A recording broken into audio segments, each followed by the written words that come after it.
Bonsoir à toutes et à tous et merci d'être avec nous à ce rendez-vous de 20 h. Notre invité ce soir est un monument de l'histoire du cinéma. Claude Lelouch dévoile le rôle qu'il réserve à Bernard Tapie après l'interview événement de Bernard Tapie sur TF1. Il parle aussi de son prochain film sur le Covid et de son regard sur la gestion de la crise par Emmanuel Macron.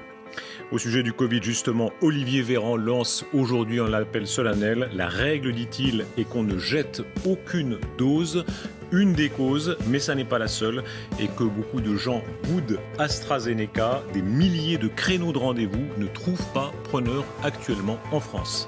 Cette situation contraste avec l'état de pénurie extrême en Inde. Là-bas, la situation prend un tour de désastre. Tout manque, en particulier l'oxygène. Le cap des 350 000 cas est atteint en un seul jour. Nous y serons dans un instant en direct.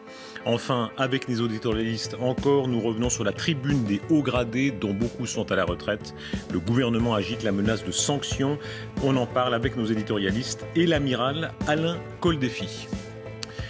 Commençons par cette crise dans la crise. C'est une crise de confiance dans les vaccins, dans certains vaccins en particulier. La préférence souvent accordée à Pfizer et Moderna au détriment d'AstraZeneca. Mais ça n'est pas la seule raison.